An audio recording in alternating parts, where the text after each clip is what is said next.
20, 10.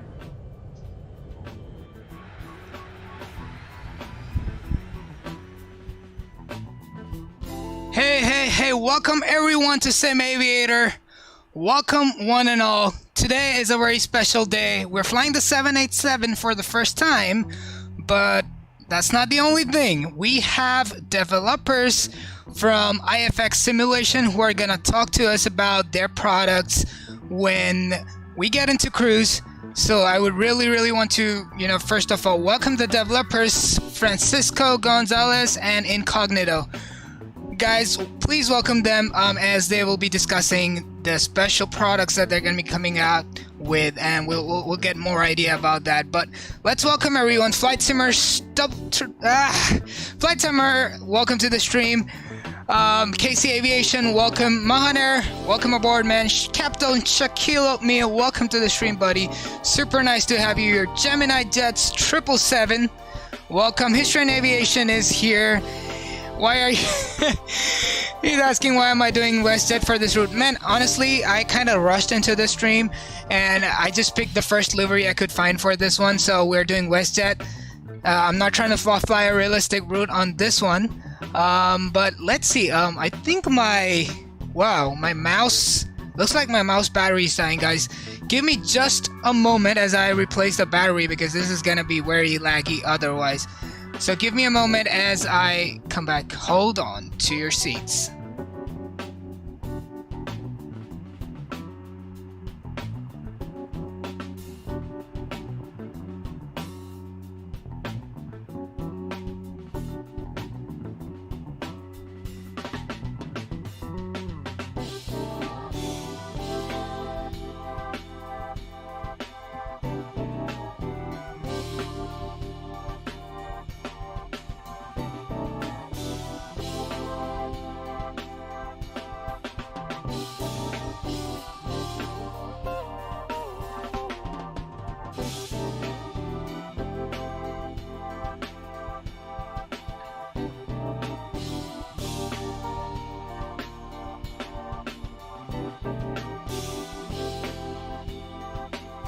Alright guys, we're back.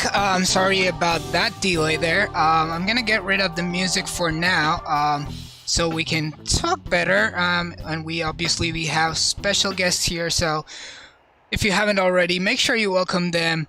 Mahanar says cause WestJet. Yeah man, definitely he's one of those guys, the Canadian guys who loves Canadian livery, so I'm pretty sure he's gonna dig that.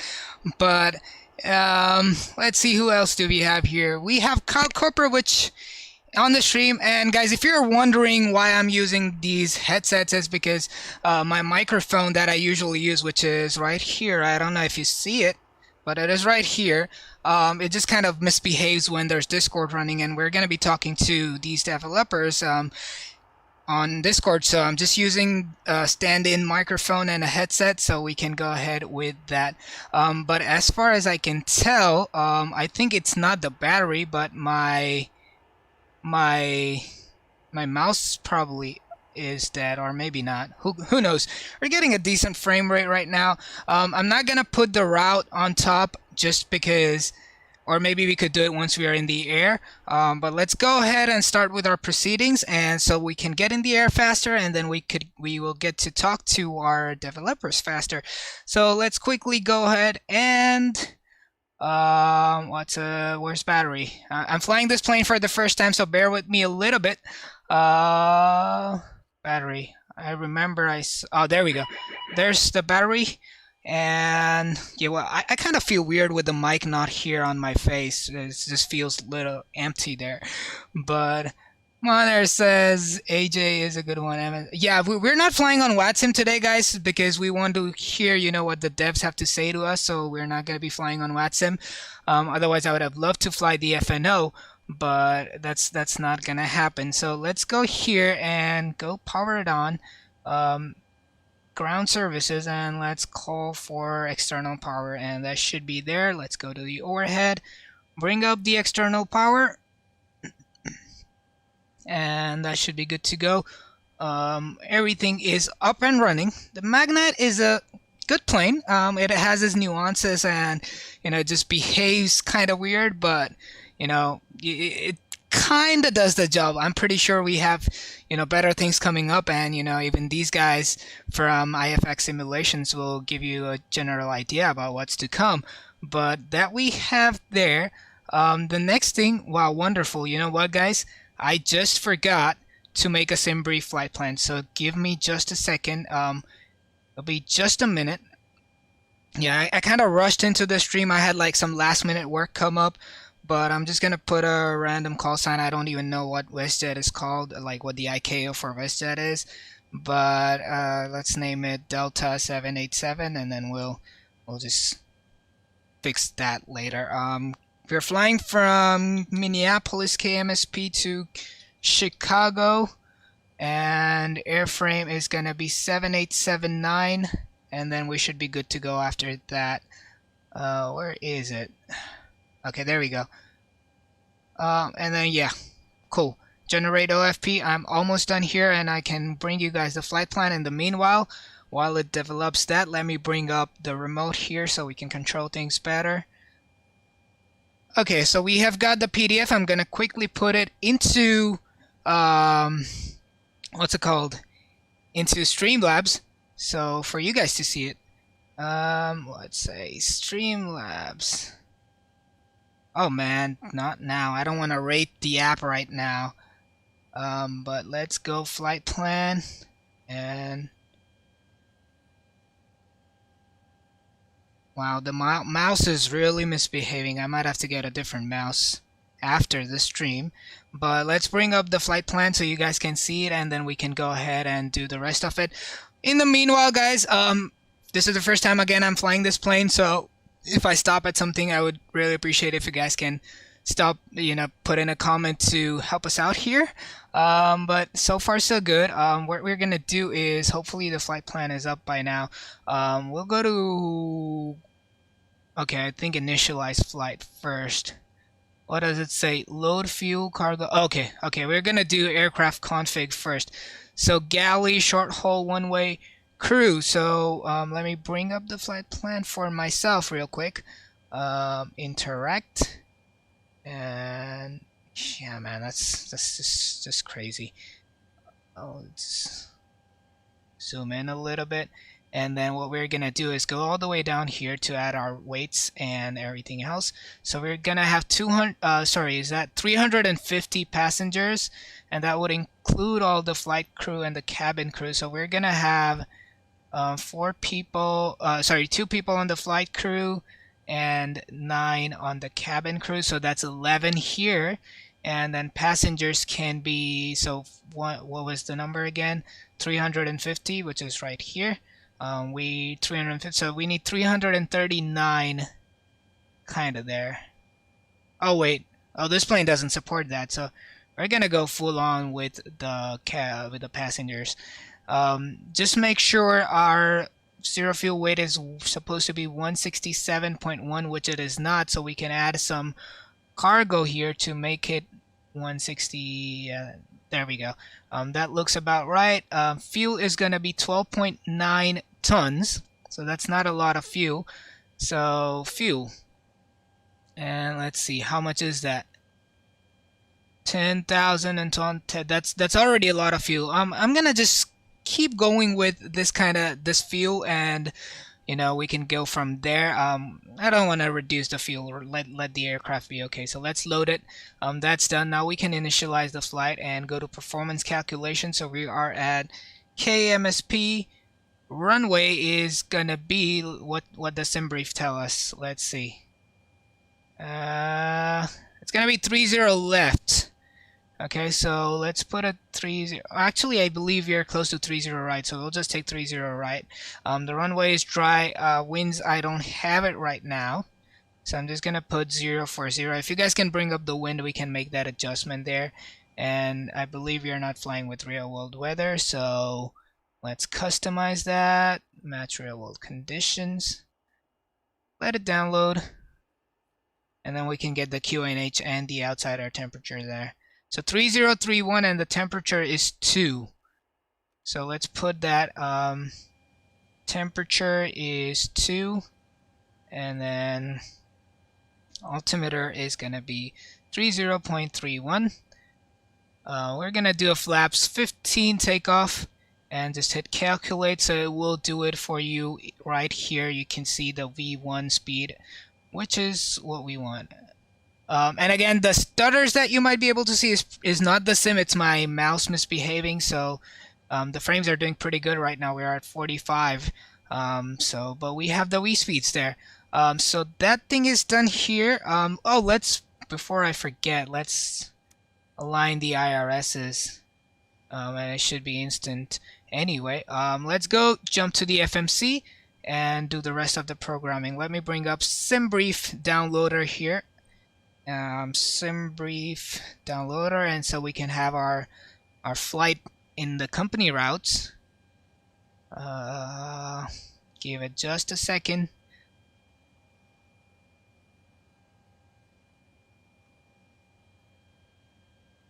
Okay, export. Aviation Master, welcome aboard, buddy. Welcome to the stream. Super nice to have you here. Let me just put the camera a little bit higher so it doesn't cut out my head. Pigo says, what aircraft is this? This is the Magnite 787. I'm flying it for the first time, so I might be a little bit slower, but I believe we're gonna have to go to route and route menu, company route list. Oh my goodness, I have so many routes here. We need to find KMSP here somewhere. Not here. Oh, there we go. I found it. So we have that. Flight number.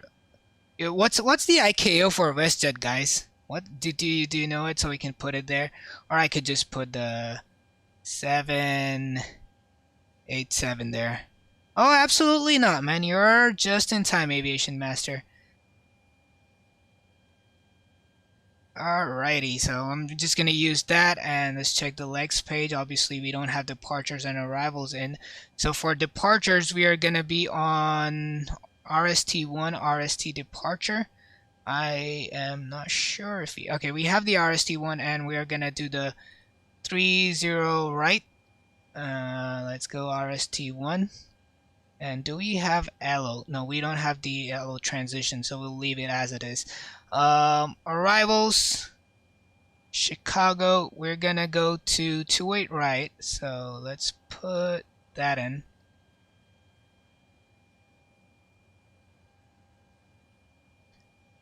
To 8 right, and then we're gonna be on the 5T5 and zipper. So that's 5T5 here. Why does it say invalid entry? Okay, you know what? Clear this. Yeah, this, you know, these are the small things about this plane that, you know, everything does not work absolutely perfectly. Let's see if we have a zipper here. Okay, we have that. And then now we can choose our runway that was 28 right. So let's see if it works that way. Okay, yeah, that is much better. That is done. Let's check VNAV. Target speed is 0.80. That's probably fast enough. Cosmo Kid is in the house. Are you saying Wall Street Journal? What's WSJ? Just guessing. Oh man. VNAV is done. Let's check the legs page. Make sure there's no discontinuities. We don't need the vector here. We just want to get out of here.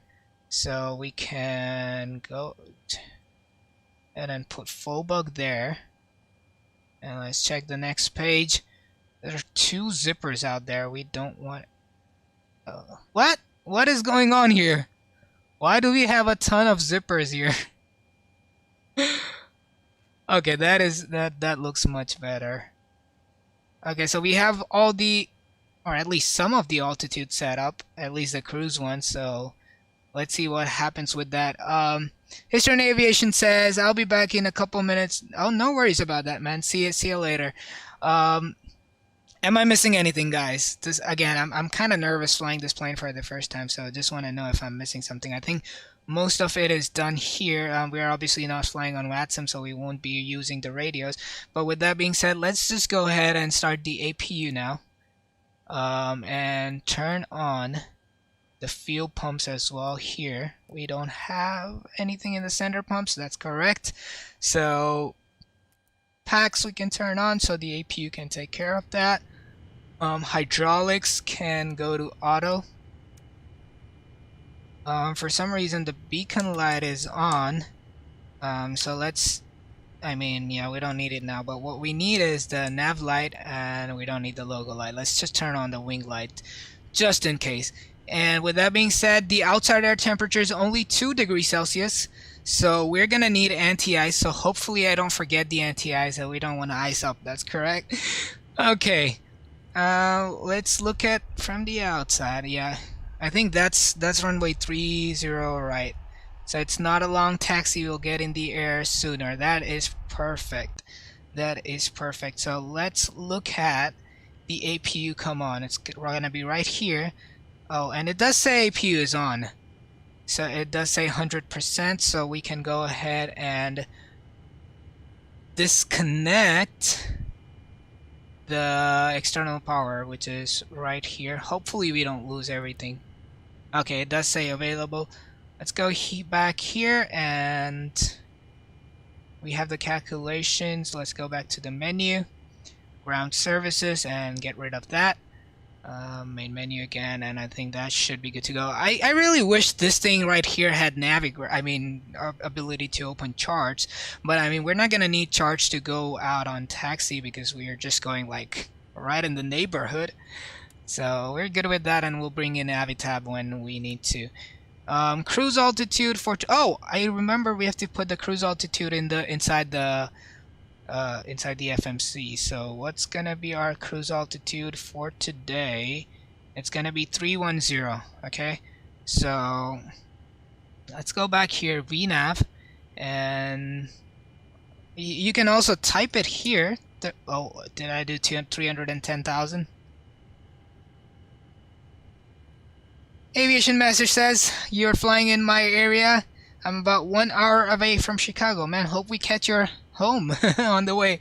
Obviously, this is just default scenery. And another big thing I have to tell you guys is that from next X-Plane stream onwards, I'm going to try to get you guys ortho so you don't have to stare at default sceneries where I don't have scenery. So I'm going to try my best to bring you guys ortho. So that's another thing that's going to come up. But APU is on. Let's call better pushback.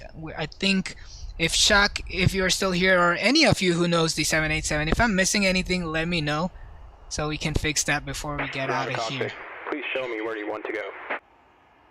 Okay. That's good enough. Ground to cockpit. Tow is driving up.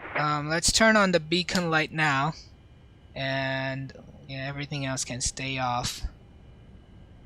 Seatbelt signs can go to auto, and the anti-ice will do it once we start taxiing and once we have our engines on. Aviation Master says, I'll help you out with ortho if you need my help. Definitely, man. I mean, our friend Shaquille Oatmeal, he did help me last night. He stayed up to help me out. So guys, make sure you check out his stream as well. He's a really nice guy, and he's a good streamer as well. So I would really suggest checking him out.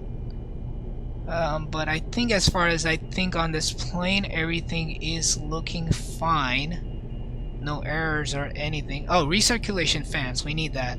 We need recirculation fans. Where's the pushback tug here? Hatches are closed. Ready to connect. Okay, he's still connecting. What we're gonna do is what our V2 was. V2 was 150. What is 156? So let's set this to V2 plus 15, so 156 and 171. Hopefully my math is right on that one. To arm VNAV and LNAV, or the other way, LNAV and VNAV, and 295 is set up, and let's put this to our final cruise altitude. That's gonna be 31,000 feet. There we go. Yeah, I could have used the other way to do it in thousands, but I'm so much used to the Zebo, so. Obviously it says engine shut down. What are these guys doing? They're taking their own sweet time. Okay, just when I was about to say that. Let's release the parking brakes here. And let's... Okay, I think what Shaq told me was put this first and then start the engines. Now let's hope we start the engine, or we might have to do an auto start. But it does say auto start, so our engine should be coming on.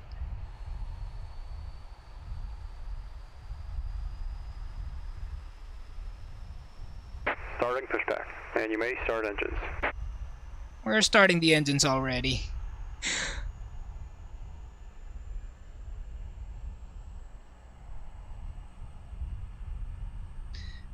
It's a beautiful looking plane, guys. I'll tell you, it's you know, I think it's perfect, except I thought the nose was a little too blunt and kind of like the Airbus.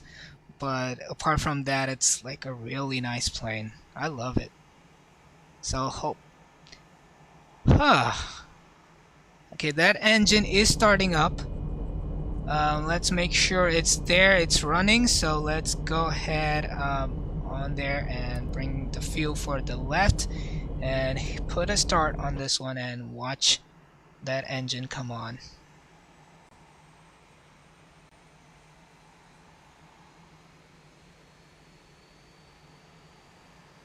Do I have the sounds on? Sound. Okay, I have it. It's just that the exterior sounds are lowered out, so. Because if we're on the outside view, the sounds become so big that you can't hear me. That's the reason why I turned them down so much. And anyway, like, they're super loud. You don't want to be hearing that all the time. But yeah, man, we're flying the WestJet, which is a Canadian airline inside just United States. So forgive me for that. We're still good with that. Second engine has started up. Oh, the inside sounds. Look at those, guys. I can hear it. It's super amazing.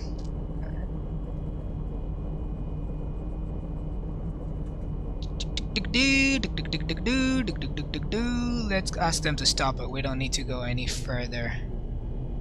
Better push back and stop.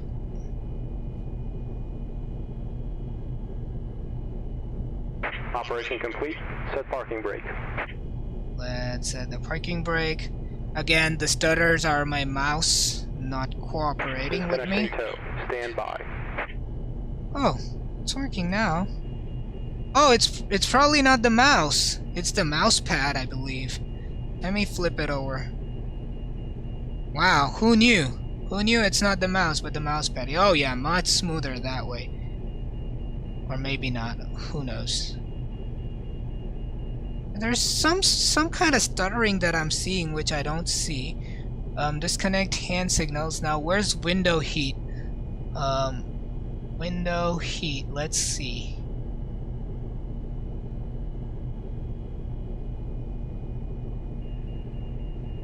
Okay, window heat is right here. Oh man. Okay, I'm just probably not gonna use the mouse pad now. I think the mouse pad is dead.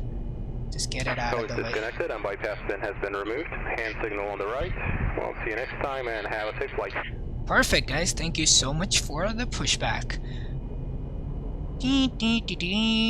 Okay, once they get out of our way, we'll turn on the taxi lights. But until then, I think they're already out of the way. So let's just go ahead and do the runway turn off lights, taxi lights, and I think we're good with the rest of it.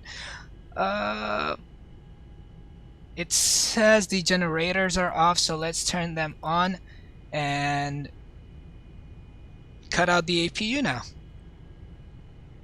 Let's turn on the anti-ice. Let's put it on auto. No harm in that. Hopefully it just turns on when we get it in the air, because there's definitely a lot of clouds there, so we need the anti-ice. Let's see. Yeah, the overhead looks fine.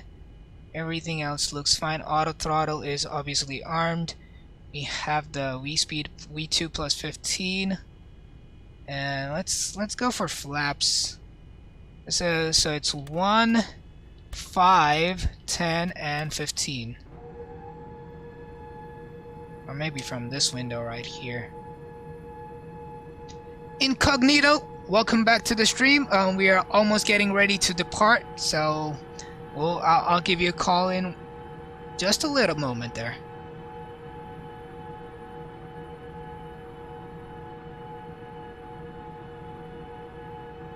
Okay, the flaps are out, taxi lights are on. Let's go ahead and do a flight controls test, which is right here. So left aileron, right aileron, elevators. They're kind of slow to react, and the rudders kind of prevents us from making drastic, quick movements on it. But flight controls are done. We are looking good. Let's just go and taxi to runway 30 right, which is right there. Let's bring up the legs page here, and we are good to go. So parking brake off. Let's set the auto brake to RTO and begin our taxi here.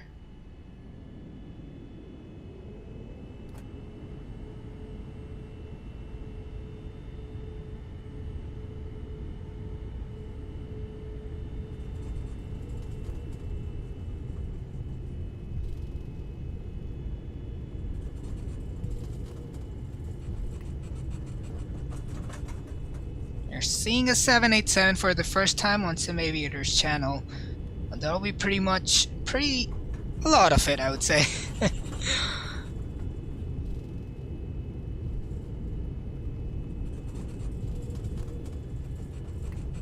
And because the rudders are like not exactly like immediate change, when you're on a takeoff roll, it's possible they will just overcorrect every time and then they go around like that.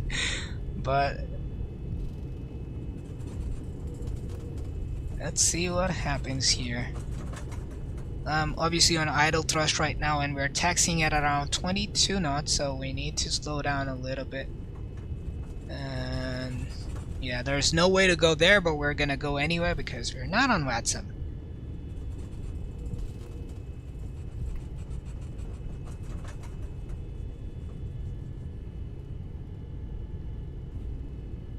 It's kind of tricky to turn on this kind of bigger plane. Okay, so while we enter the runway, let's turn on our landing lights. Our strobes can come on. So cabin crew, please be seated for departure. And then I obviously got out of the runway there.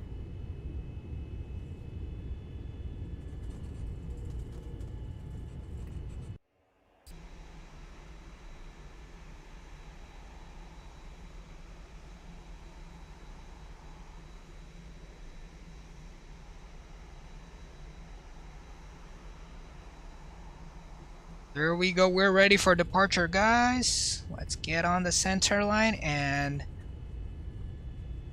give it a little bit throttle first. And let's go 40%.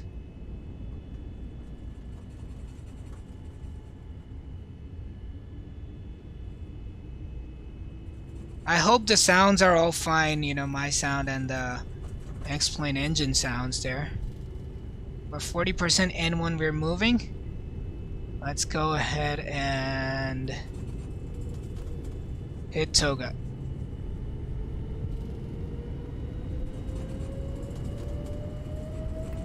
There we go.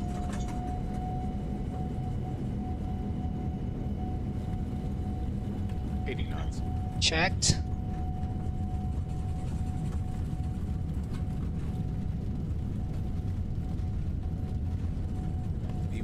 V1 rotate. Oh great, we had a tail strike, guys. We had a tail strike. We're not gonna be able to climb too high. Damn it! He said don't use auto thrust. And let's start the turn here. And put it on autopilot if that wants to work. Oh man, we had a tail strike. Captain Shaquille Mew, you did not tell me that this gets a tail strike.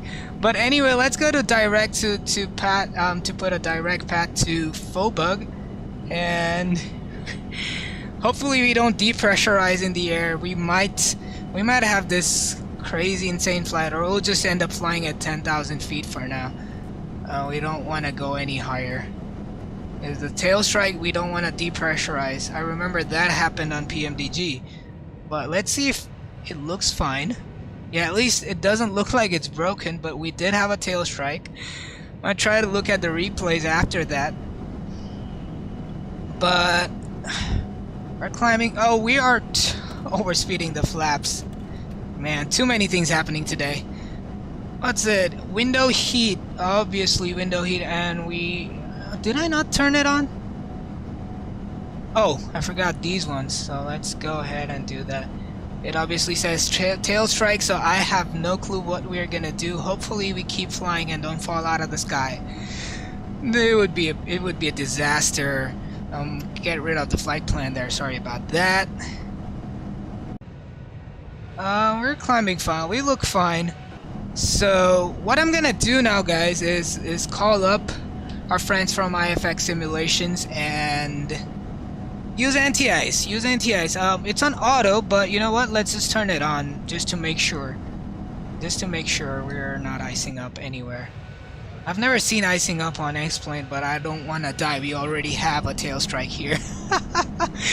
The rotation, maybe we did not set the correct trim and it was like too much for the plane. Could have gone slower. But yeah, man, first time flying the plane, so don't bash me about it. Obviously the auto brake is off, flaps are cleaned up. We're climbing. We're gonna just cruise at 10,000 feet and keep a look on the outside.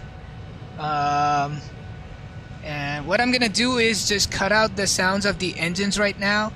And so which one is that? I think it's this. Let me know if the engine sounds cut out, and then we can call our friends at IFX. That's gonna be Incognito and Neolux. Neolux is what his name is.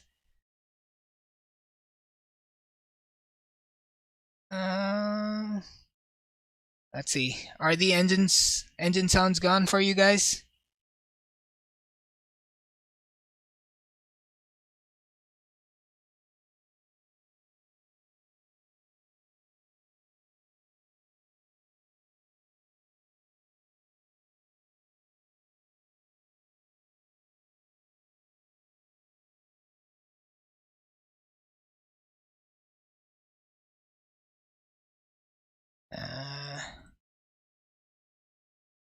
Guys, are the engine sounds gone? Hello? Anyone?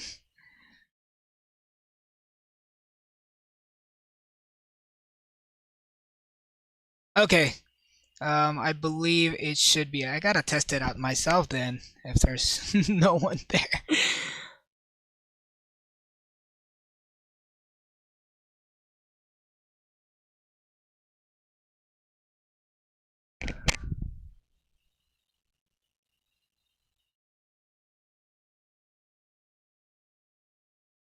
Yeah, I think it's good enough.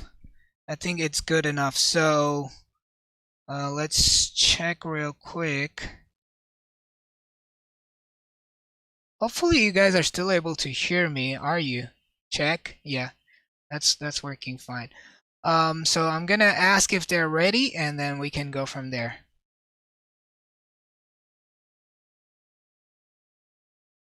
Oh, there you are. Hey guys, apologies for the delay, but we're here. So, and I can hear you loud and clear. So let's start. So everyone, these are the guys from IFX Simulation. We have Neolux and Incognito, Hello. who are working on this beautiful project for multiple planes, and they're gonna let us know about what they do, you know, what their role is at IFX Simulations, and then we can start asking our questions from there. All right. That's great to meet everybody. I guess it's to start with the introductions. My name is Neolux. At least that's who I go with. I'm from the United States, and on my job in IFX Simulations, I just do the head of the development team and the graphic design team. So my job right now is to design and make and show how to make the ECAM work and stuff like the primary flight displays, the FMS, all that stuff. So I'm in charge of that. I'm in charge of designing all that, and also a little bit of programming of that. And here I have Incognito with me. He is the head honcho of this thing. So if you want to know more about what he's saying, then and know more what I'm saying, you can always talk to him. All right, let's hear from Incognito. Alright, everybody. Hello, my name is Incognito, known as LAUB. I'm the project owner, head developer of IFX Simulations. I am in charge of the programming, texturing, as well as modeling. We're here today joined by Neolux. Thank you very much for inviting us, Sim Aviator. Really nice to meet you and your community. Everyone who's watching this, grab some drinks, sit back, relax, and enjoy this live Q&A. If you have any questions, we'd be happy to answer. And let's get started. Yeah, Well, let's first do of that. all, thank you so much to you guys for, you know, joining the stream, and Pleasure. having the support of you guys is always amazing. And so guys, just so everyone knows, so what we're gonna do is I'm gonna ask a few questions by myself, and then we'll open it up to you guys to ask any questions that you may have. So let me start, and for you guys, whoever wants to answer can pick that up. No worries about that. I'm not going to be asking a specific question to either of you. So whoever you think is best to answer that, you guys can go ahead and do it. All right. Sounds good. So the first question is, what are the different kinds of planes you're working on right now as IFX Simulations? So right now, go ahead. yeah. Okay. So right now we're working on the Airbus A330, and so we're planning on do multiple variants of it. So we're doing with the 200, the 300, their respective freighter variants, and the respective engine variants, and we're also planning to do the Neo variants. But right now we're working on the 300/900, and as time goes by, we're just going to add the fleet, the rest of the fleet along with it. Wonderful. So is this going to be specific to any simulator? What are your plans of supporting different simulators about it? So at the moment, we're only supporters of the X-Plane community. This aircraft, since there's no good A330 for X-Plane, I have decided to, build a team work on a nice aircraft, a public server for the people to come in and watch the development, see what's happening behind the scenes. And I mean, this is pretty much it. I mean, it's only specifically for X-Plane. We have no promises of bringing it to any platform such as P3D, FSX, or Microsoft Flight Simulator 2020. Okay, but so you said there's no promises. So is there a chance that if things work out, then you might have it for these different other platforms? So maybe if Yeah, we maybe in the far future. So ex- so the thing so is, we want to make sure it works perfectly on one platform, and so once that's done, we can start porting it to the rest. So you don't want to we don't want to release a half baked product to multiple platforms at the same time, because that's going to cause issues from the start. Yeah, that is absolutely true. So your main focus is to get the best product out there for X-Plane first, and after that, if things allow and if it's feasible and if it's possible, then you guys might port it over to the other platforms. of course. Okay. Yeah. So what are you only working on the A330 variant, or is it gonna be any other planes that you are planning, or like if you can give any insights about that? So we're planning to do other aircraft, specifically in the Airbus family, but we want to work on just one right now, so that we can just have focus on one thing. Because I know there's a lot of commitment, and there's a lot of urge to do a lot of stuff, because we're just getting started. But the things that we do have plans ahead. So after the A330, we may be thinking doing an A340 or 787, but that's still it's Still in the works. still in the works. Maybe an A320, but we can't promise anything, because right now we're just doing the A330. So I hope that answers your question. Absolutely. I mean, it's great to hear you guys are thinking about working on other planes as well, and especially Boeing as well. I mean, because we're flying the 787 right now from Magnet, and it's not the perfect plane out there. Probably Flight Factor comes out with it, but that's a story for another day. But knowing that fact, you guys are still working on it, so that is absolutely amazing. So talking about the A330, the only other name I can think of is Jar Design. So could you tell us about what would be different in your A330 than compared to a Jar Design? Because Jar Design is definitely not in any way perfect. So what are your thoughts about that? All Right, right. So I guess you go ahead. Jordan Go ahead. A330 has no. So here's one of the stories I've been doing with the Jar Design. So I tried doing this, long haul flight, probably 11 hours. Uh, it's kind of a bad aircraft, honestly, with a climb rate.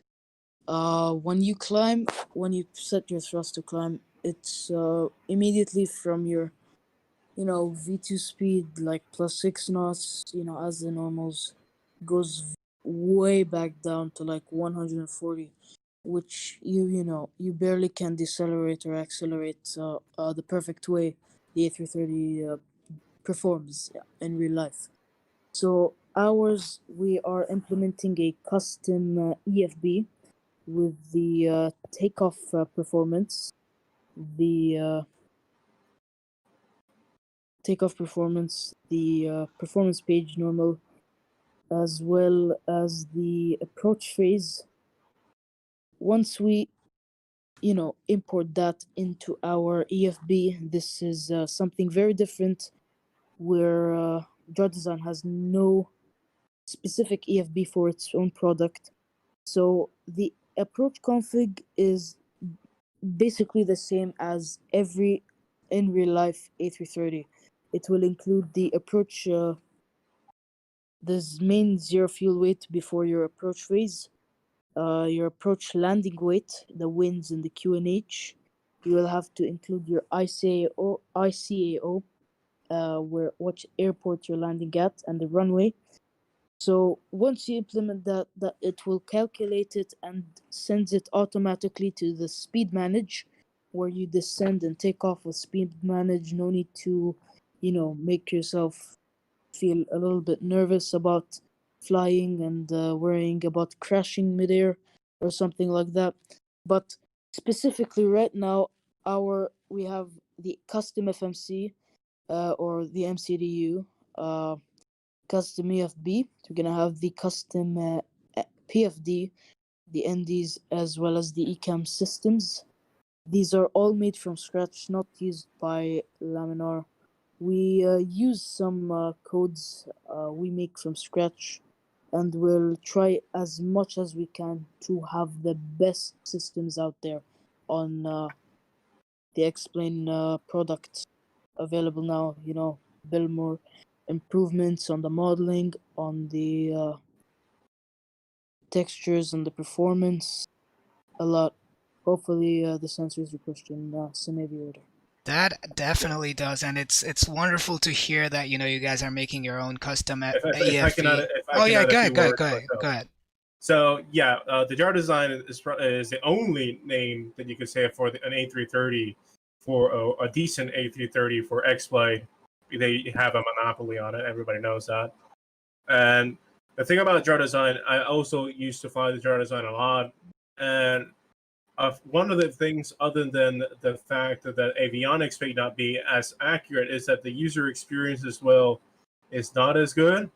Like for anyone who has been using the jar design aircraft, you literally have to, mess around with the buttons and like pull on a switch to pull it or push it or something. Drag with the mouse.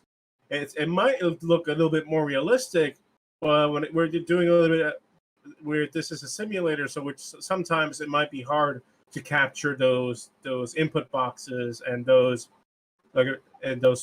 switch areas.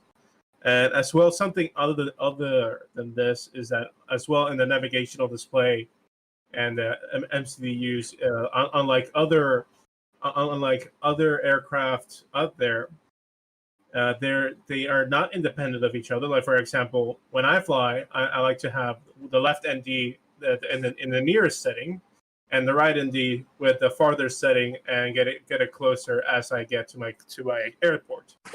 So you can't do that on the A330 because they're all connected to each other, and that is something that we're planning to improve on, and to make a better user experience and a better flight experience with our A330 project. Well, that definitely brightens my eyes up and wide open. But you guys are doing a great job. So with that, I will open up the questions to our viewers. So guys, if you have any questions, put it in the chat below, and I will read them out to Incognito and Neolux, and they'll answer your questions. So if you have any questions, put it in the chat below. So here's the stuff I have experienced while being in the Explain community in VATSIM. So our aircraft in VATSIM, specifically, this is what you want to do. The only thing that you want to do, this is how comfortable you'll feel with our product. The moment you set your takeoff, you're just controlling your thrust, flex temp or toga, or your climb. You just need to set any of these. So once you take off, you just have to use speed manage from ground, and it will do a lot for you without pressing your push to talk button on VATSIM and flying manually. You can just have autopilot even at 100 feet. But it's gonna be a very good aircraft to fly in X-Plane, specifically for the VATSIM community who fly with that. No need to hold the three objects in their hands and make themselves, say wrong words or leave the VATSIM like a snap out of the blue. So the comfortable way to do it is just to use speed manage, just to use open descent or your descent profile, and always communicate with your EFB because it is your toolkit for the flight. Hopefully, if we got any questions from the viewers, please ask. We'll be more than happy to answer.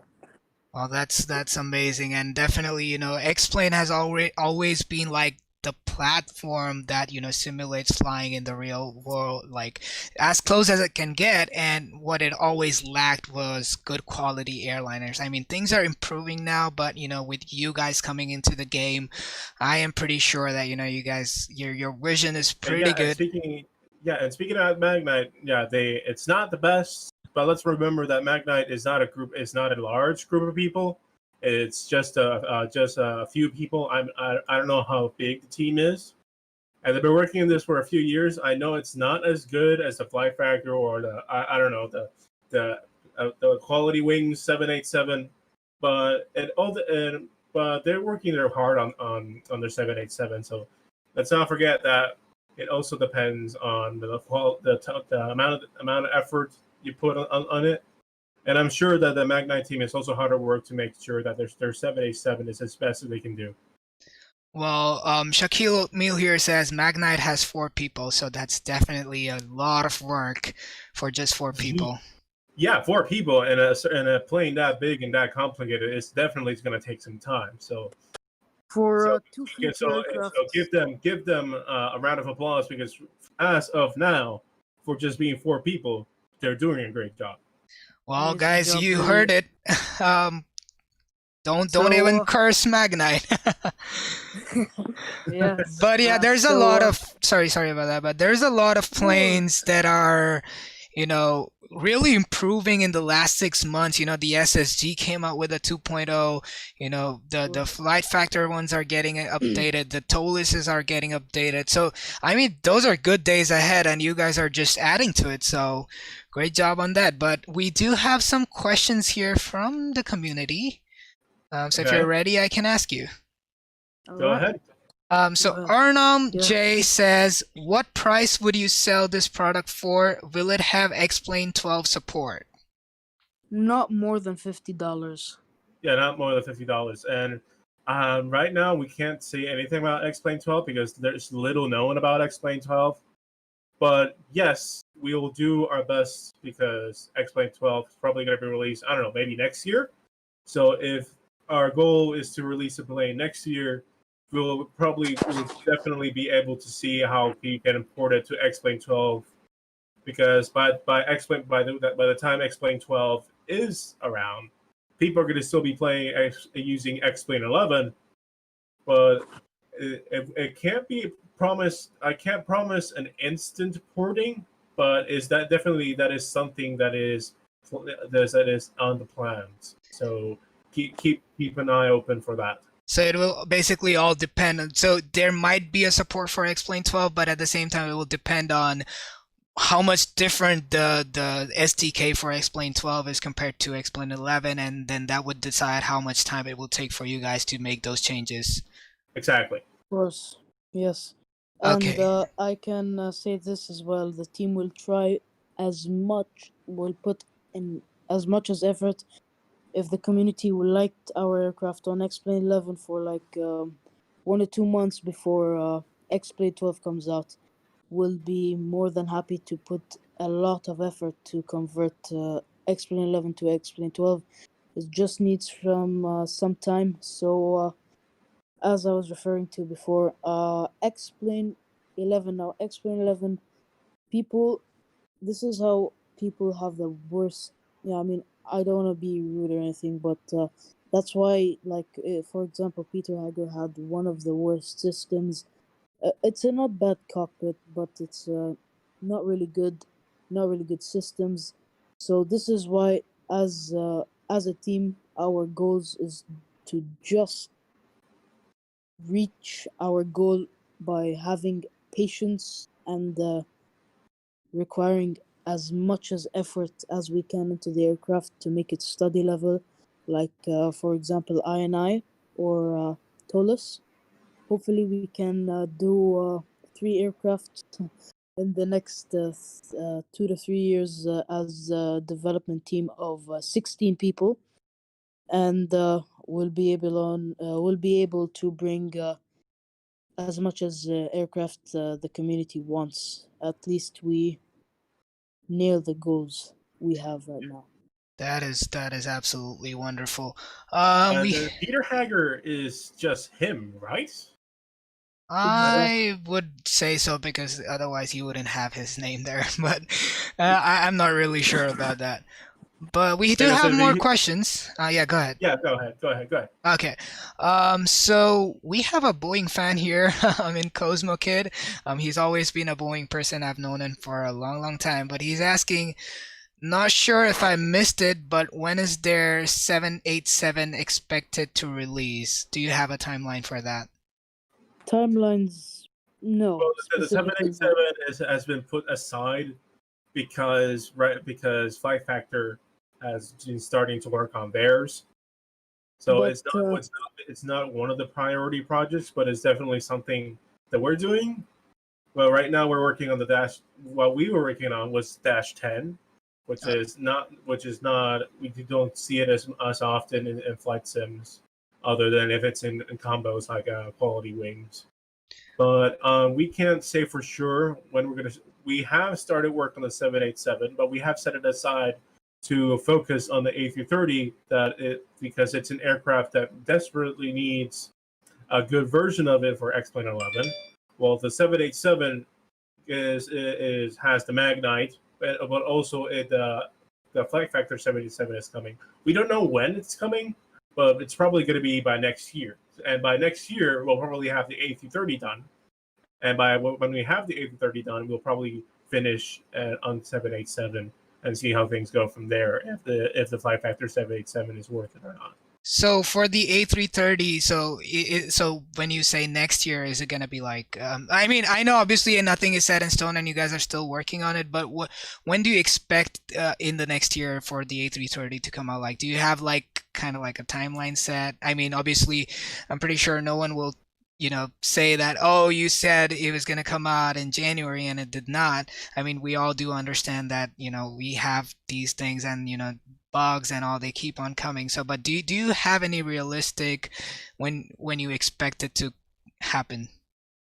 We can say 2021, but we don't have an exact date yet.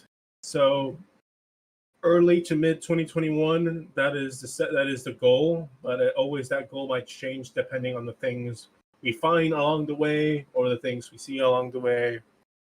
specifically June to August. Now, looking at the Flight Factor 787, the forums now on the A330. Since we're talking about it, I've been looking on the forums if anyone has a 200 a dash 200 freighter, or if they have a 300 a good A330 freeware. Looks like only Revere has Neo, which has a lot of mods to drag and drop and replace as Yeah. the Yeah, but let's engines. remember Riviera freeware aircraft. So that's yeah. maybe give them a little bit of credit. One of my viewers is saying that the Magnite 787 is going to have their new FMC by the end of this year. So maybe that's one of the things that Magnite is working on. So we just have to see. Okay. So let's see. What else do we have here? Okay, so Arnam says, so when you spoke about the autopilot being being able to engage it at 100 feet, he's asking, does that make it realistic to have that to have autopilot that low on the ground, like near the ground? We don't mean as 100 feet. You mean like we don't mean like you can engage it at 100 feet, but we're trying to say right now is it will be very comfortable to fly with. Autopilot will have one of the best performance, very very good performance quality on flying with climbing, cruise, and descent. So if anyone's doing a long haul overnight, just relax, take a deep breath, and sleep. By the next day, you can wake up to your plane still in the air, ready to descend and land. So I mean, right now for the for the 787, we're just trying to expect a good update on it because I have sat over, I believe, a month now working on the cockpit specifically only for the 787. Took the sizes from the 787 fuselage, from the wings. We got everything. Exterior is all combined. Is all set. I imported the into Playmaker, but since I'm a very bad at Playmaker, I couldn't import it into game. But it's just import and export, which is very easy. But right now, the autopilot is very good. It will be able to handle anything you want. Just interact with the EFB, and the EFB will listen to you, just like a robot. Well, that is good to know. And I believe we have one last question. If you guys have any more questions, make sure this is the time to put it down in the chat below. So if you have any questions, do let us know. But the we also have a questions coming from our end, if you don't mind. Oh yeah, definitely. So go ahead. You can ask that question and answer that yourself. All right. So with the Flight Factor 787 coming out on the Rotate and the 11, what are you guys going to do to make product that can compete or get into the same league? Because it sounds like you're shooting big. So yeah, we are a little bit shooting big, but that's why we're planning. We are not having a set date to release, because when you shoot big, you want to make sure everything is done right. And with the Rotate MD-11 coming out, we also think that it's always good to have different types of aircraft available. So once those are released, we also want to see if the A330 can also be released. But again, no rush. So we're not shooting that big as well, because the 787 is not the priority right now, but it'll definitely be on the list once the A330 has been completed. Okay. So the next question I have is that what guarantees us that you will not give up on this project like many other aircraft developer groups have done before? Like what is something that drives you? All right, so I have been looking on the Threshold forums. We have seen some projects fail, such as the Jet Design A340, I believe. They're doing a Dash 500 variant. And the only thing I can say right now, we will not give up on this project unless if there's a very specific reason to give up on it. But right now, since here's a plan right now. If any developer who wants to come in and help us develop this aircraft, I mean, we need their help, to make this aircraft succeed. If developers give out, if they say like, "Oh no, I quit because this is too hard," that's literally the key out, and that's not what we want here at IFX. IFX is a very hardworking, talented group, who really puts an effort into the aircraft and try to bring the best systems out there for the community to enjoy flying this plane. So, regardless of anyone who wants to help with the aircraft, we just want their help, but we need to see them work to make this project ongoing as a work in progress. As I didn't explain my roles, I am one of the main modelers in IFX. I made the cockpit with a friend of mine called named Flying Friends. If you're watching this, hello. He's a really good guy who helped me make the A330 cockpit. So I specialize in cockpit modeling. I specialize in Adobe Illustrator, and some graphic design for the logo. I don't know how many logos we got. We have like 4 now. We changed yeah, yeah. So I specialize in graphic design modeling, and I program SASL V3, and we're trying to bring the best performance for anyone using Mac. Probably at least the main specific graphics they need is like a 1060 and an i5, because we're trying to make the best performance aircraft out there, which will never stop us from giving up this project if at least we got developers who come and at least help us, who share their work with us, who we can trust, we can believe in them without losing their faith into this aircraft. Because if anyone loses faith into this aircraft, they're just gonna say, "Oh, we quit. The project's going left and right." You never know the straight line. Once you go down the wrong path. So I mean, Absolutely. hopefully this answers. Hopefully this big question answers my friend's question in the That chat.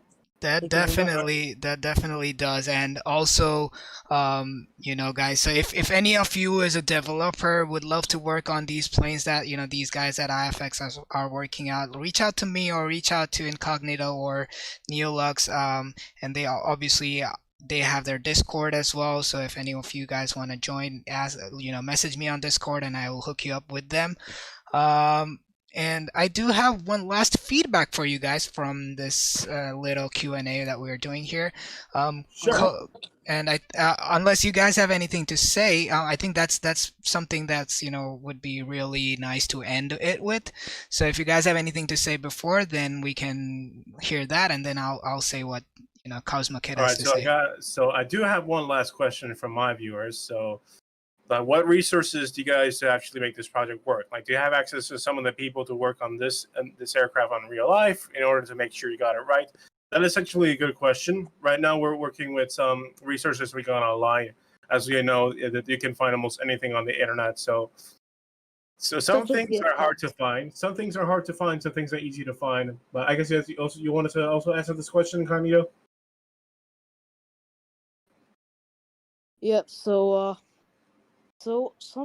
if you have any wonders, if we got any 330 Neo pilots who knows how the fly-by-wire system works, or how accurate the flight model is in game, we just followed the FCOMs. This is why we have the IFX simulations working team who work with us specifically for our resources, for the cockpit, for the fly-by-wire system, for the flight model accuracy, and to test out anything wrong with our aircraft. We reach out to any pilot, any real A330 pilot out there, on Instagram, Facebook, and Twitter, maybe on YouTube as well as on Discord. If you know anybody who is an A330 pilot, just DM Sim Aviator, as you said before.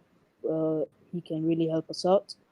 And I mean, nothing much really. Yeah, I would like to add this as well. I've seen on the forums before people wanting a good A380. I mean, a good A380. I mean, I and Japer are working on one. A good A330 for X-Plane 11. People are modifying the JAR design, the RW designs, and making a shit ton of mods. I mean, excuse my language, but they're making a lot of mods honestly on the forums available, waiting to be downloaded. And right now, we want to stop. We want to put an end to these mods that are made for other payware products. So we try to, we're trying to add as much as detail we can find on the internet from the IFX working group, who come and help us get the resources, the FCOMs, etc., all the stuff we need. And the forums needs a very study level aircraft. We are thinking of making some freeware aircrafts, but hopefully in the future we'll be able to share that with our community. Thank you very much for having us here today. Well, so with that being said, Cosmo Kid says, I want to thank IFX for continuing to develop and dedicate their efforts into X-Plane, and that is something I feel as well, that X-Plane does deserve the love. It's probably one of the best sims that I've ever flown, and at this point, and I'm saying it out loud on YouTube, that I still love X-Plane more than Microsoft. So thank you so much, guys, Still for has a lot of trying money, to. Thank you so much for trying to keep the platform alive and giving us, simmers out here something to look forward to. Apart from MSFS, but I really, really do appreciate you guys for your time, to come out here and answer the questions. And again, very thankful that you are working on this project, and I hope you guys keep up with this project and give us one of the best planes we've ever seen. Of course. of course. Anything you would like to add, Sim Aviator? Oh, that's pretty much it, guys. I mean, all I can say is thank you for coming on the stream and showing us the way to what you guys are doing. Thanks for the applause. So Aviation Master says the IFX team is helping to bring out a great flight sim experience for everyone for a lower price, whether your PC is high end or low end. We are hoping to bring an enjoyable X-plane experience, and that definitely combines with what you guys just said. And so, and as a hard time from this COVID-19 situation around the world, we're here dedicating ourselves out to the community, and would love to bring as much love into this X-plane community to make it more efficient and to see other projects improve as well. Thank you for having us today on the stream, Sim Aviator. Thank you everyone for listening to the live Q&A. We hope you have an amazing time and an amazing day. Have a good one, everyone, and we'll see you on another one. Thank you so much for having us over. Take care, bye. And it was a pleasure having the both of you here. Thank you so much, and I'll talk to you guys later. Bye-bye. All right, see you later. Yeah. See ya. So that, guys, was IFX Simulations team. They gave us so much of their time, answered everything in detail, so I would definitely, suggest you guys check out their Discord if you haven't already. They put updates there. And personally, I can't wait to, test out their products when they come out. It's just going to be something to look forward to. But with that being said, we are back to the plane. As you guys might have noticed, that I was constantly checking where we are just to make sure we don't overshoot our destination here.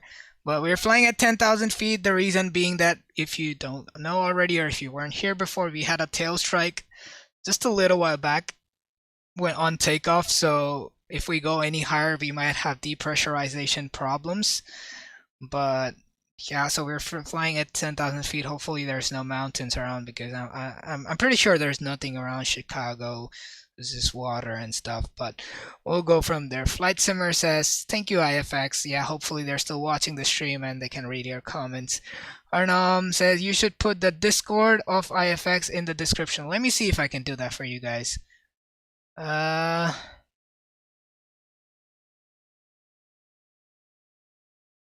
Let's see.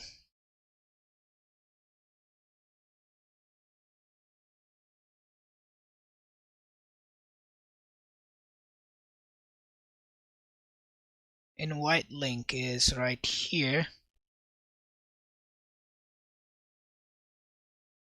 I'm wondering why Nightbot didn't say anything today. Nightbot has been very quiet today. Let's put the Discord link for IFX in the description.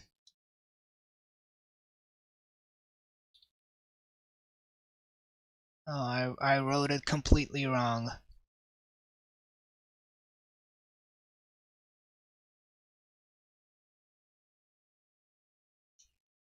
So that's their Discord in the chat. Kosho Shai is here. Welcome aboard, Kosho. And he says, great flight.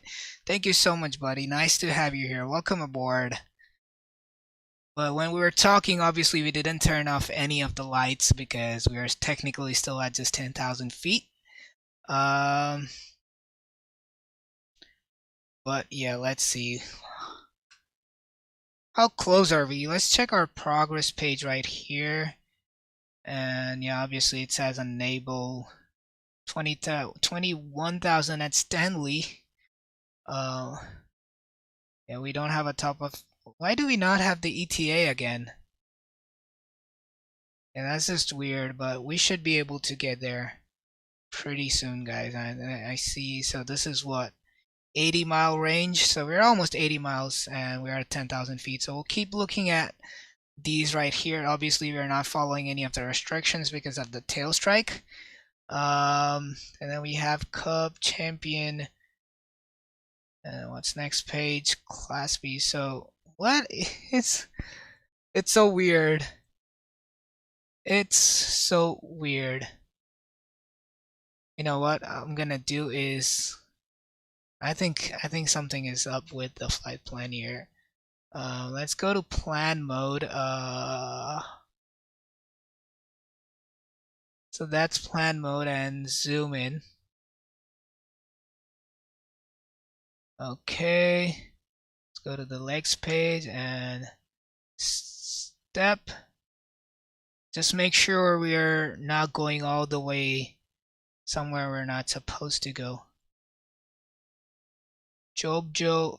Oh, there's a discontinuity out here, so let's clear that first.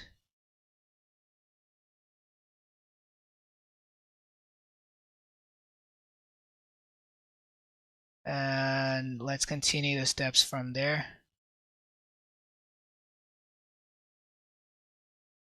Yes, something is definitely off. I think once we get closer, we'll be able to see it. Let's go back to our map page. I do apologize for not being able to do this efficiently or proficiently, I would say. But I do hope that this is this is Chicago O'Hare.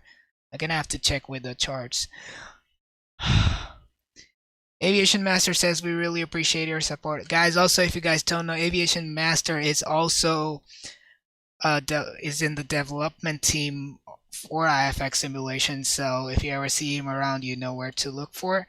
And sorry about the camera angle today. It's kind of weird. As I said, I rushed into the stream, so it's kind of messed up. But Captain Shaquille O'Meal says amazing job tonight. Thank you so much, Captain Shaquille O'Meal. And also, guys, Captain Shaquille O'Meal is also going to have another Q&A with the same developers. So if you guys have any more questions that you might want to ask on their stream, make sure you do that as well.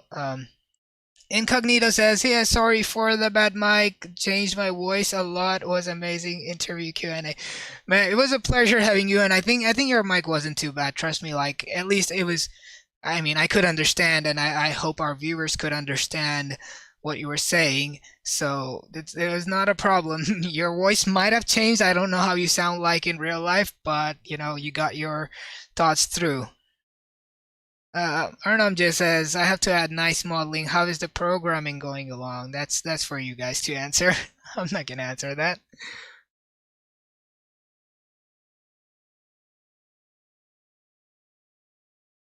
Okay, so I'm gonna have to bring up Avitab now because this looks absolutely ridiculous.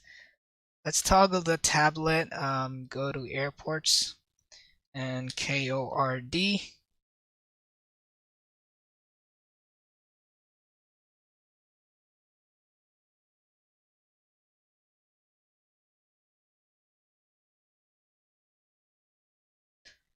I'm gonna drink some water before we do anything forward.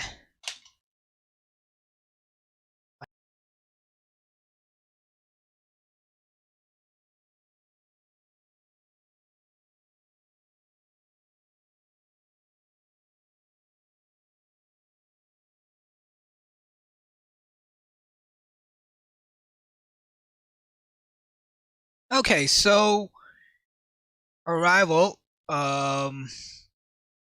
I don't remember what arrival we put in because there is so much talking going on in this one. But that's Chicago O'Hare. Let's check what arrival we're on.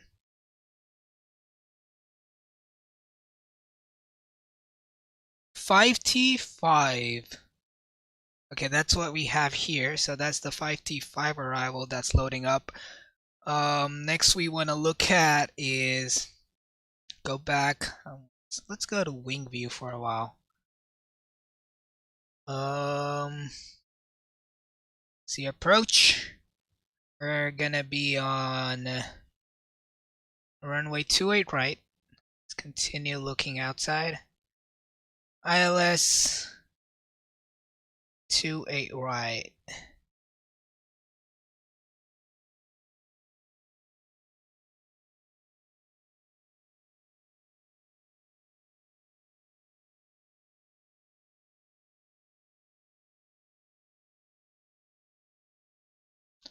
We have that, and then let's finally have the ground chart. So that's gonna be airport and for why does it? Oh, it's 29. It's not 10-9 anymore, but 29.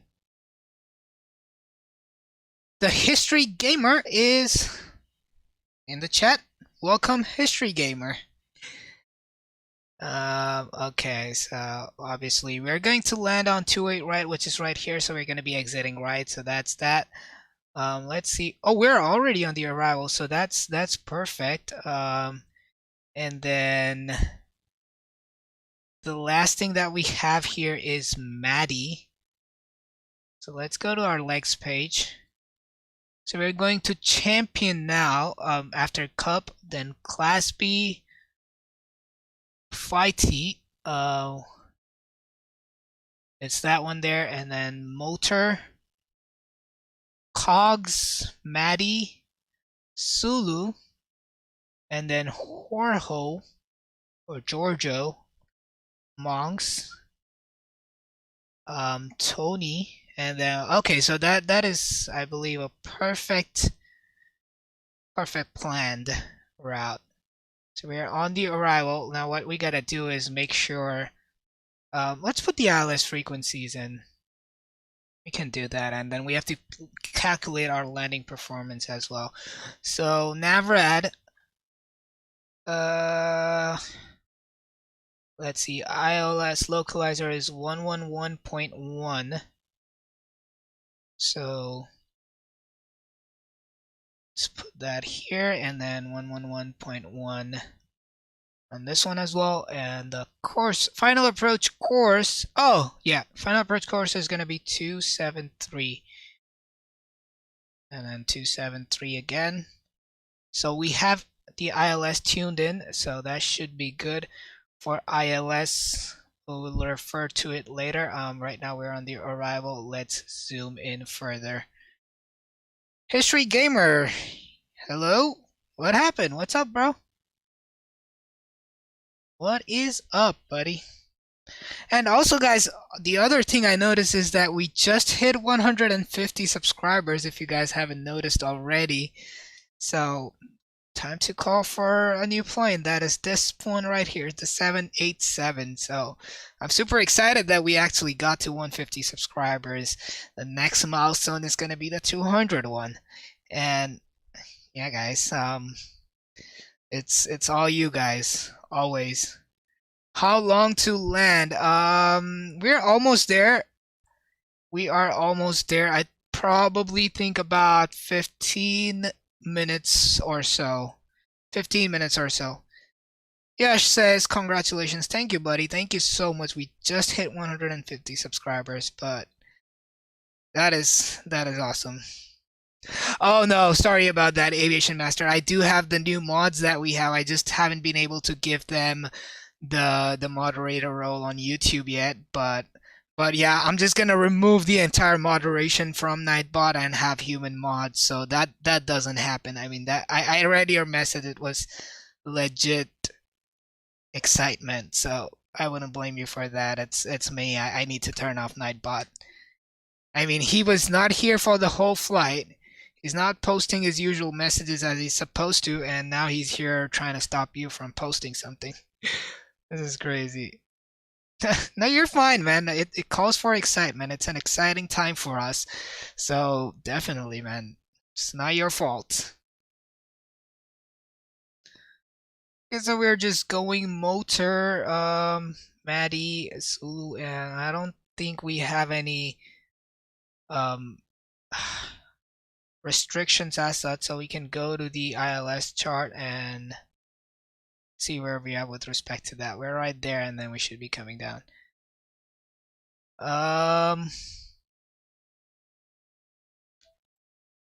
Okay, that makes sense. We can cut out somewhere here. So with that, let's keep our eyes on this right here. 5T is 2.0 miles. We're cruising at 230. Let's increase now. I had reduced my speed because we were talking to them, and I was scared that, you know, we might overshoot the runway. So, but let's go a little bit faster right now. 280 should be good. Okay, that's very weird though. So you're supposed to be at 310. That's not realistic. You never tell us about what you like doing apart from flying. We want to know more about our amazing pilot friend. Well, I have definitely talked about it, but yeah, let's start with this. And I know why he's saying this, because this guy, Yash, he is my real life friend and he lives very close to me. Captain Shaquille Oatmeal says, gonna head out. Great job. I'll see you on the next one, fam. Man, I'll see you, man. I'll see you on your stream. I'm pretty sure you're about to start your stream as well. So good luck with that, buddy. And I'll see you later. Peace. So yeah, I was saying that, you know, I just started playing tennis with this guy you see right here, Yash Gokhale. We both just started out, and so that's something we knew that we were doing. And yeah, you know, we also have a band together. We had a band back in India, and now we're forming another band right here. So yeah, that's some of the things I do. I don't know if you guys like heavy metal. We play thrash metal, and you know, yeah, just pretty much chill out guy. Waiting for the game tomorrow for Barcelona versus Real Madrid. I don't know if any of you guys are seeing it, but that's the biggest rivalry in soccer, as what they call it in the United States, or football as they say it around the world.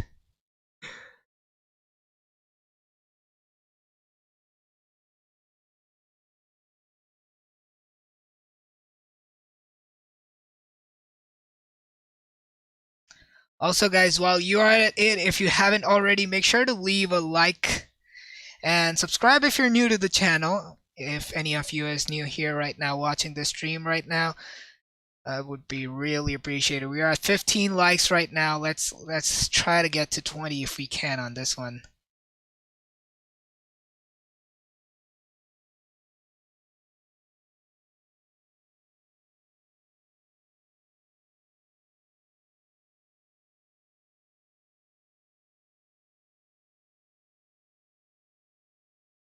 So we're turning now. That's a very weird flight plan going on there, but we look like we're fine. Let's go on the outside view. Obviously nothing to see but clouds, so let's start our descent a little bit. Let's go down to 8,000 feet.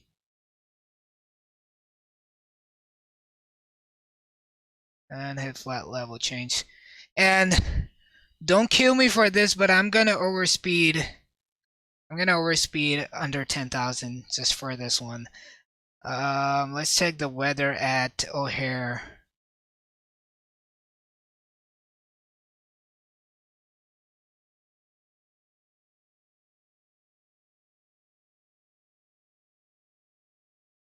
Metar.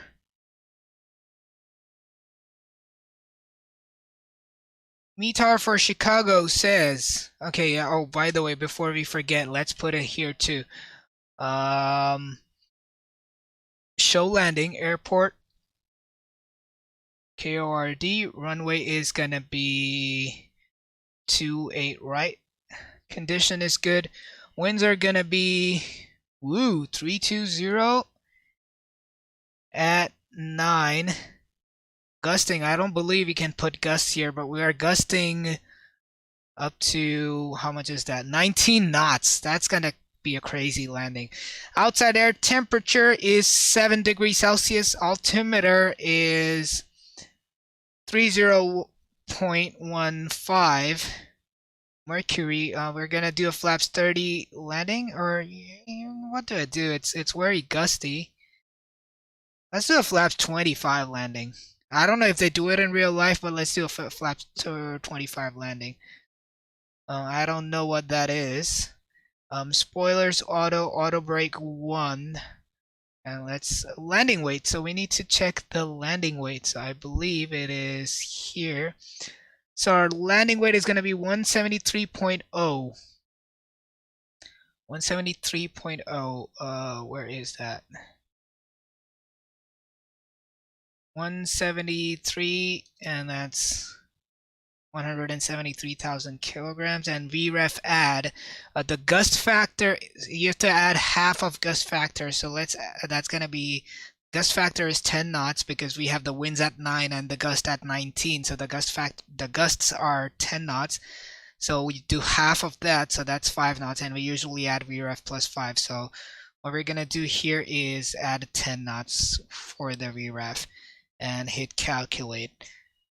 VREF plus 10 is going to be 155 for this one. Yes, guys. This is his headset because I had to use it for... I absolutely forgot about that. But yes, this headset belongs to our dear friend Yash. I just got it from him hastily before the stream. But yeah, guys, that is his headset. But let's descend now to 7,000.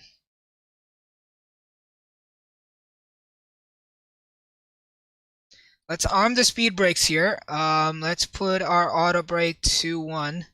Obviously, all the lights are still going on. Anti-ice is still on because we're going to be going down the clouds here. Tim Mucha is in the house. Welcome to the stream, Tim Mucha.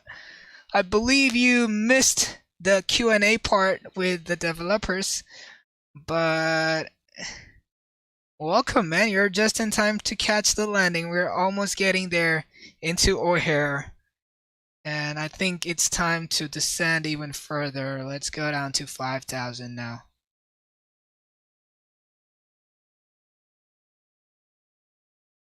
And let's bring this down to 250. And give it some speed brakes here. Let's look at the wings.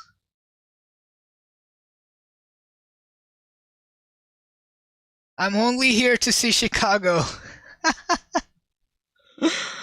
Well, I don't think you'll be able to see the best of it. This is not Microsoft. So we have our speed brakes out here anyway.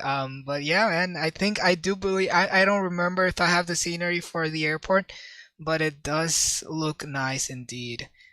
The clouds are so low, man. We're right almost going into the clouds, or we are inside the clouds, who knows. Yeah, no, we're outside the clouds. And I don't know, man. I don't know. Okay, I think we've slowed down so we can get rid of the speed brakes here. What was that? Yeah, obviously we had tail strike on takeoff, so we have that little thing right there. And we're down to 5,000 feet. I think we can now further go down to about 3,000. And we need to slow down now.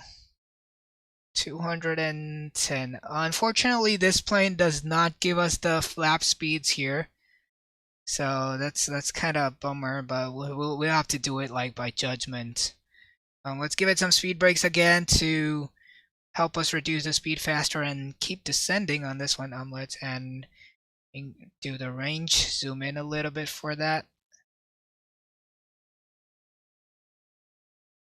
But that's the runway 28 right. Nicely coming down. Let's see what it says. So wilt. Let's bring up the Avi tab here real quick. So at wilt it says 2,200. So we'll join between Adam and wilt. Oh, we're doing 3,100. We need to do 3,000. Let's continue that descent right here. And we're at 210, so let's go flaps 1. Help with the drag here. Or we could also go flaps 5. What are the flap limits right here? Yeah, we're fine. We're within the limits.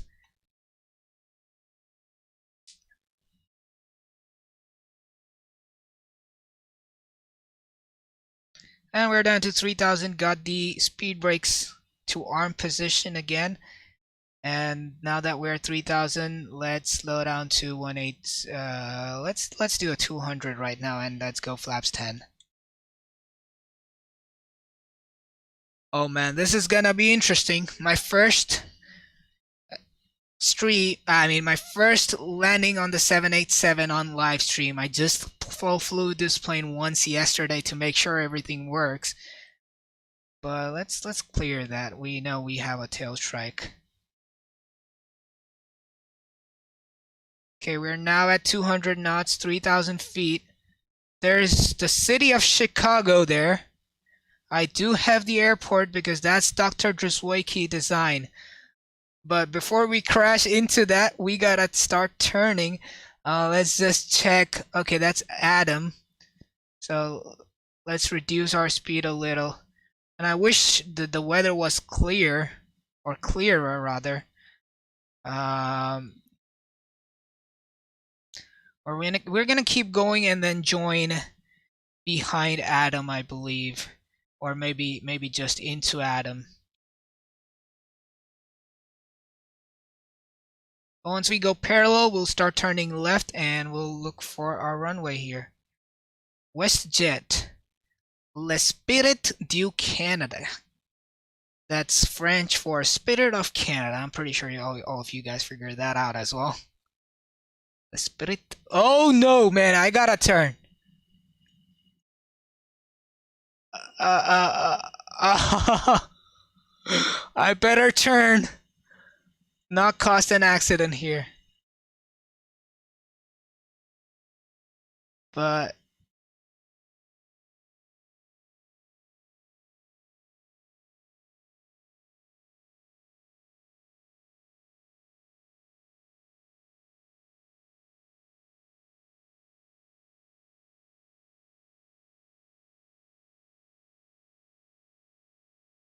yeah, that looks about right. 7-8. Of course not, man. This is the first time I'm flying this freaking plane. It's, you know what? It has. Oh, look at that. I'm not gonna say anything right now, but look at that. That's Dr. Drzewiecki Chicago for you guys. Oh wow, that looks nice. I mean, obviously not Microsoft level, but that's that for you. We're zoomed in now. Let's slow down to 180 here. And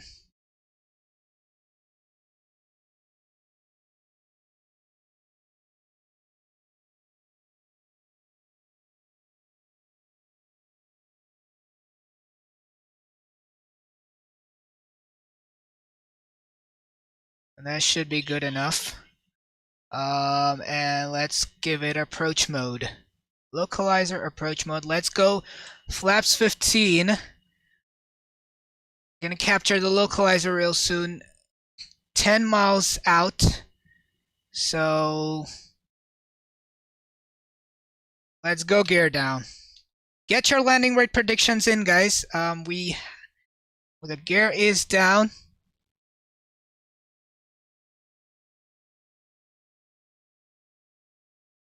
There we go. Get your landing rate predictions in, and we've just got the localizer. Let's hope we get a greasy peasy on this one.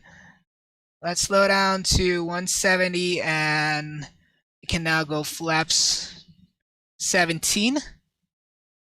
That's just insane, man. That's too many flap settings there. But our VREF is going to be 155. We're going to be coming down at 155 knots. 22 knot crosswind. Not looking good for us. 22 knot crosswinds.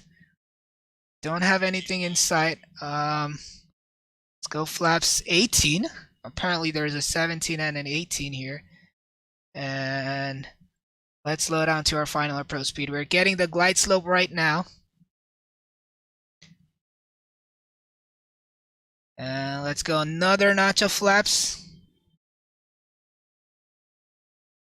Oh, look, it's got dirt and everything over there. But let's see. Okay, we have the runway in sight.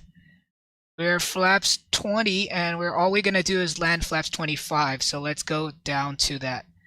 155 is gonna be our final approach speed for today. Get your landing rate predictions in if you haven't already.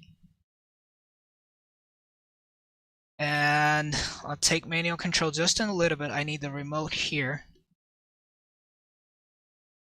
Okay, perfect. And it's kind of really hazy here.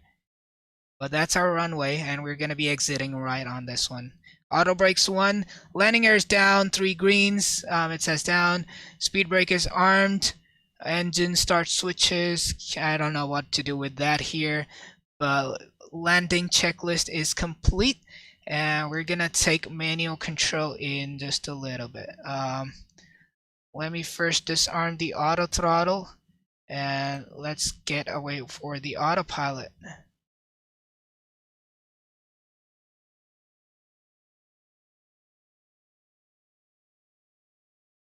I have control. I don't know why the autopilot thing did not take. Just want to make sure if it's disconnected. Yeah, just making sure. We're getting low here, giving it a little bit of power here to climb.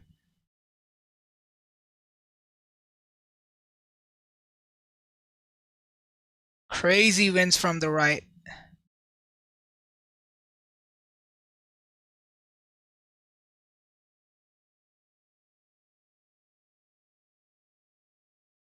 Oh man, I hope we end up on the runway at least. We don't have to go around on this one.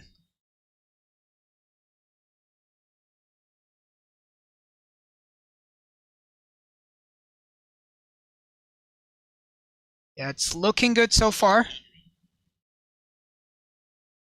Trying to not look at the chat right now.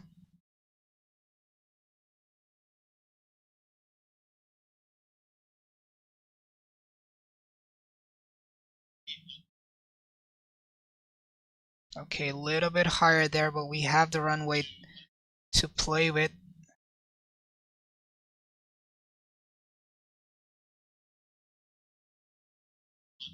Okay, we're way too high and way off the center line.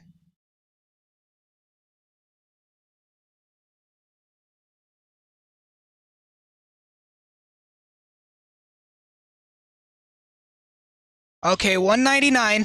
I'll take that for our first landing.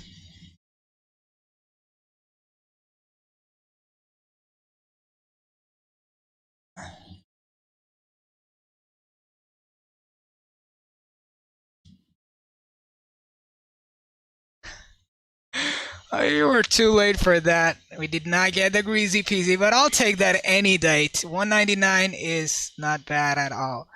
Let's exit right here. Wow, the winds were absolutely insane. So I'd say it's a pretty decent job there.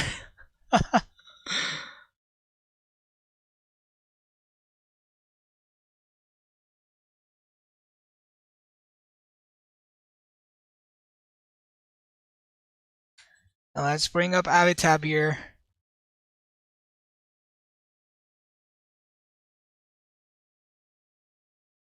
So we can go straight here. What is this right here then? Well, we'll just go straight for now. It doesn't show on Avitab. Funny part is it's really, really, and is it cloudy or it's not? Because it did show we had gusting winds. Let's go ahead, turn the landing lights off. Runway turn off lights can stay on. The strobes can go off, and now it's getting dark, so we can have the logo lights on. NTIs can go to off now. What else are we missing? And that's all good. Let's turn on the APU here.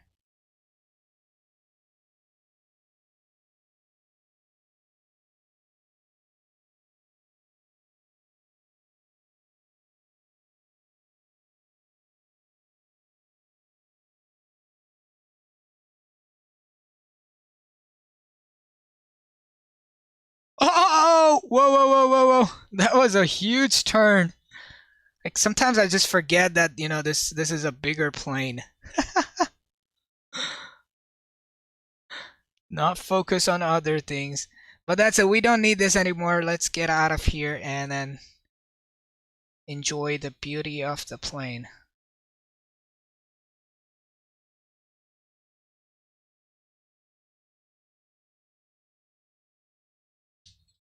Let's clean up the flaps.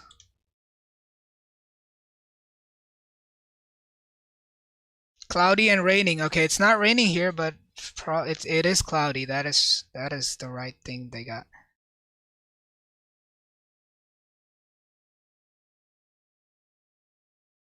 Flaps are going in now. APU is coming on. And we'll turn next right. Flaps are pretty slow on this thing, man.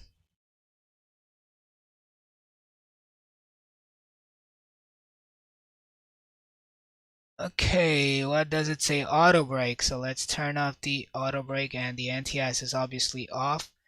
Let's hit the cancel button right here, and we are now flaps 0.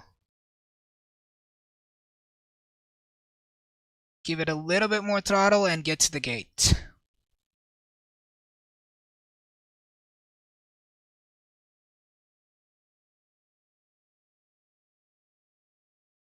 Okay, I'm gonna try to get a good turn here. Let's see.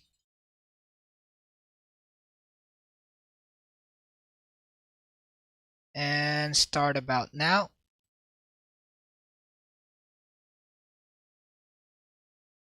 Yeah, that does look much better. Tim says, so gotta ask, why does it look like FSX dashboard on this board? I have no clue, man. I have no clue. It is what it is. But yeah, finally got this one on stream. Special thanks to Shaquille O'Neal for helping me out with this plane. He was up until late at night yesterday to, you know, he wanted me to do this plane. So here we are bringing a new plane to you guys.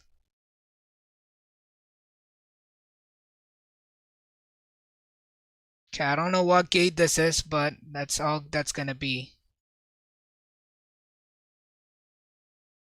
And let's turn off the runway turn off and taxi lights. Yeah, the rest of it can stay on.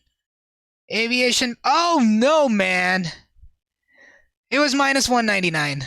It was nothing too special, but nothing bad too. Especially considering I was flying this plane for the first time. But man, well, you catch the replay now. Make sure you catch the replay.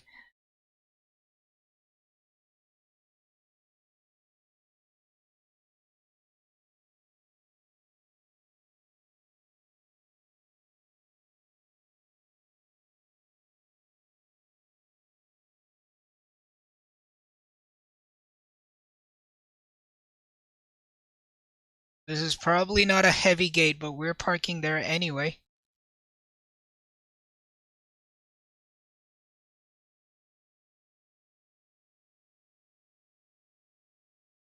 Is that jetway gonna come into us?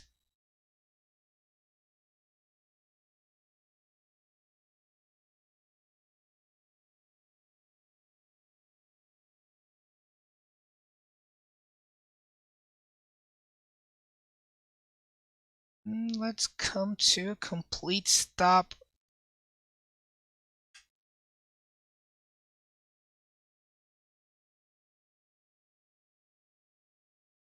That is good enough.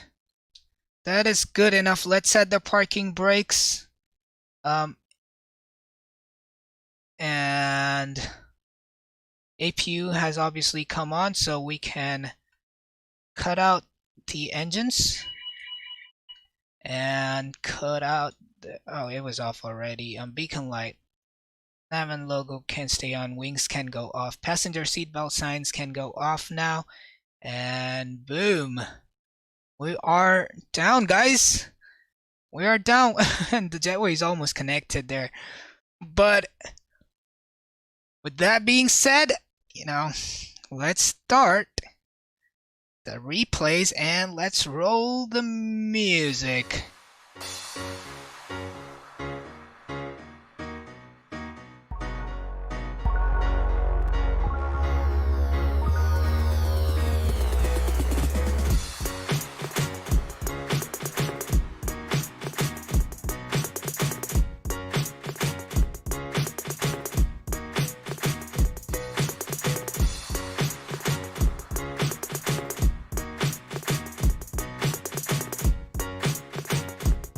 Let's watch it from the passenger's point of view first.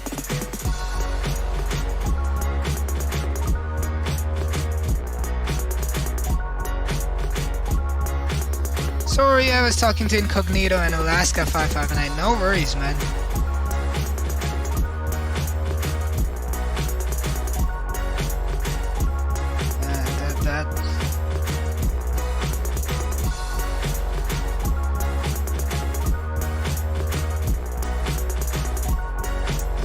That did look nice.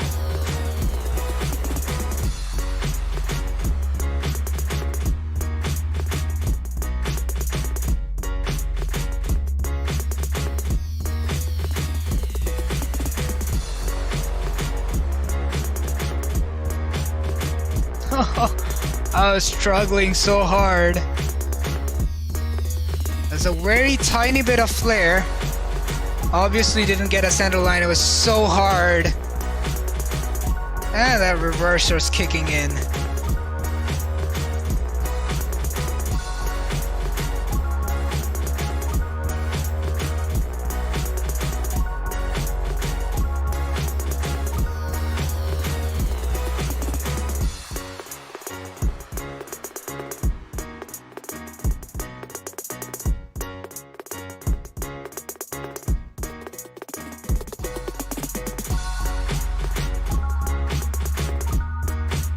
That was an insane crab, which I had to kick out. That's why we ended up on that line, because we did not kick out our crab, but at least we stayed on the runway, not on the side. That was okay. That was okay, man. That was not the best one. But again, it was super windy. I mean, it's not an excuse, but yeah, that's the best I could do. And because these bigger planes are so sluggish, look at that crab. Look at that crab. That's insane amount of crab, which I had to kick out, but I did not. So that was one thing. But let's go to our favorite tower view.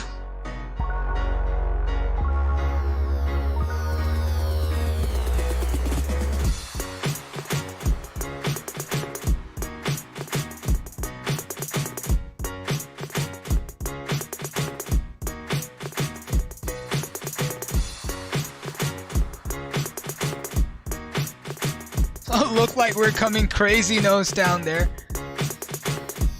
Obviously we floated too much, but oh, that did look pretty cool, man. It did not look hard at all. It was a very normal looking landing.